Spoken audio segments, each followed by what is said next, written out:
হত্যা চেষ্টা মামলায় আন্তর্জাতিক অপরাধ ট্রাইব্যুনালের সাবেক প্রসিকিউটর ব্যারিস্টার তুরিন আফরোজকে গ্রেফতার করেছে পুলিশ।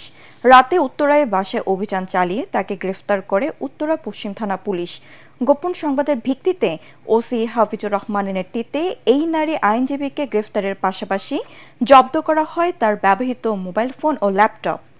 পরে উত্তরা পশ্চিম থানায় ডিএমপির উত্তরা বিভাগের ডিসি মহিদুল ইসলাম বলেন, আসামির মোবাইল ফোন ও ল্যাপটপে সরকার বিরোধী প্রচারণার প্রমাণ পাওয়া গেছে। বৈষম্য বিরোধী আন্দোলনে হত্যার উদ্দেশ্যে গুলি চালানোর মামলায় তুরিন আফরোজকে কিছুক্ষণের মধ্যে আদালতে তোলা হবে বলে জানা গেছে।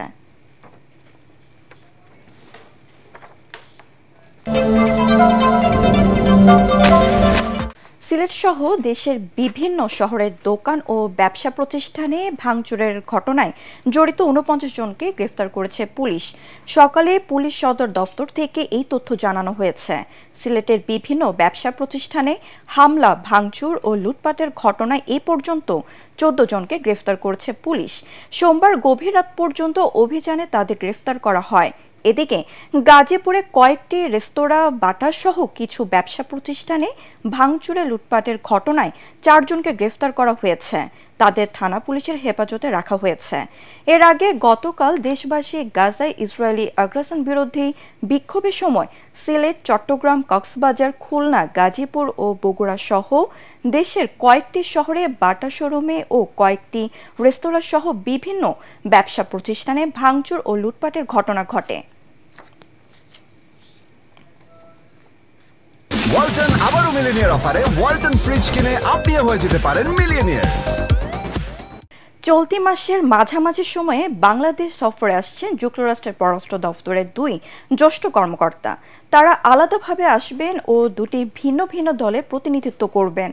মার্কিন কর্মকর্তাদের এই সফরে বাংলাদেশের সংস্কার এবং গণতন্ত্রের উত্তরণে সহায়তা, মিয়ানমার পরিস্থিতি ও রোহিঙ্গা সংকট সহ ঢাকা ওয়াশিংটন সম্পর্কের নানা বিষয় আলোচনা হবে বলে জানা গেছে।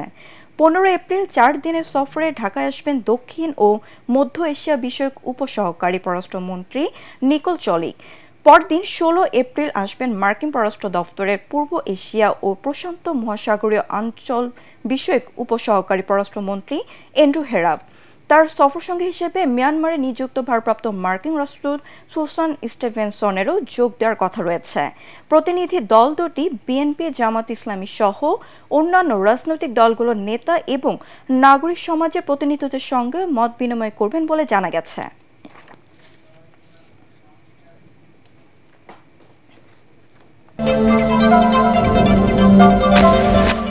টাঙ্গাইলের যমুনার চরাঞ্চলে বাড়ছে চীনাবাদামের আবাদ। নদীর বুকে জেগে ওঠা নতুন চরগুলোতে ফলন ভালো পাওয়ায় বাদাম চাষে আগ্রহ বাড়ছে কৃষকদের। বাদাম আবাদে খরচ একেবারে কম, সামান্য পরিচর্যায় বেড়ে ওঠে বাদামের গাছ। সরকারি সহযোগিতা পেলে যমুনা চরাঞ্চলে অনাবাদি জমিগুলো আসবে আবাদের আওতায়। টাঙ্গাইল প্রতিনিধি মোহাম্মদ নাসির উদ্দিনের পাঠানো রিপোর্ট, জানাচ্ছেন আসিফুর রহমান সাগর। টাঙ্গাইলে যমুনা নদীর বুকে জেগে ওঠা চরাঞ্চলে ব্যাপক হারে আবাদ হচ্ছে বাড়ি ৮ ও বাড়ি ৯ জাতের চীনাবাদাম। নদীর পানি কমতে থাকার সাথে সাথে জেগে ওঠা চরগুলোতে বাদাম রোপণ করেন কৃষক। দু একবার সামান্য সেচ দিলেই তা বেড়ে ওঠে। পোকামাকড়ের আক্রমণ নেই বললেই চলে। বাদাম আবাদে খরচের তুলনায় লাভ হয় ২ থেকে ৩ গুণ বেশি। প্রতি হেক্টরে ১ থেকে ১.৫ মেট্রিক টন বাদাম উৎপাদন হয়।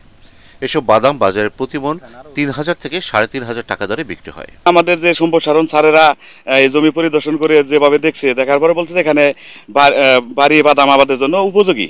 এই বীজটা পাওয়াতে আমরা প্রায় ১৩ থেকে ১৪ মন বাদাম আমরা পেয়েছি।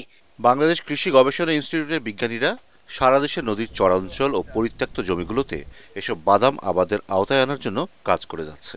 যে সকল জমিতে অন্যান্য ফসল চাষ না হয় সেই সকল জমিকেও ব্যবহারের আওতায় না, যেমন চর ফসল প্রকল্পে আরও কিছু উদ্দেশ্য আছে, যেমন আমাদের কৃষক ট্রেনিং। আমরা কিন্তু কৃষক ট্রেনিংয়ের মাধ্যমেও আমরা আমাদের যে পপুলার যে ভ্যারাইটিগুলো আছে সেই ভ্যারাইটিগুলো কিন্তু আমরা কৃষকদের মাঝে ছড়িয়ে দেওয়ার চেষ্টা করছি।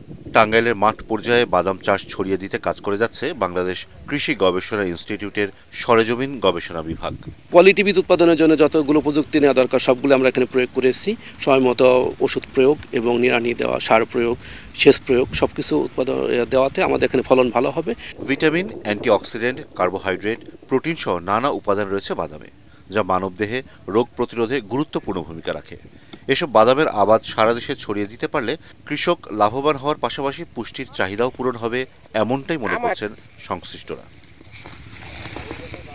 Bureau report, ATN Bangla. এবার আন্তর্জাতিক। শুল্ক কমানোর অনুরোধ জানানো দেশগুলোর সাথে দ্রুতই সমঝোতা আলোচনা শুরু হবে বলে জানিয়েছেন মার্কিন প্রেসিডেন্ট ডোনাল্ড ট্রাম্প। তবে চীন নতুন করে যে শুল্ক আরোপের ঘোষণা দিয়েছে সেটা প্রত্যাহার না করলে দেশটির উপর আরও 50% শুল্ক আরোপের হুমকিও দিয়েছেন তিনি। স্থানীয় সময় সোমবার নিজের মালিকানাধীন সামাজিক যোগাযোগ মাধ্যম ট্রুথ সোশ্যালে এক পোস্টে এসব কথা বলেন ট্রাম্প। এর আগে দেশটির উপরে উল্লেখযোগ্য পরিমাণ শুল্ক আরোপ করা হবে বলে সতর্ক করেছিলেন তিনি। তারপরও চীন যুক্তরাষ্ট্রের উপর শুল্ক আরোপ করে। ট্রাম্পের সাথে যোগাযোগ করে ইতিমধ্যেই ভিয়েতনাম, কম্বোডিয়া ও ইতালি শুল্কের হার কমিয়ে আনতে পেরেছে।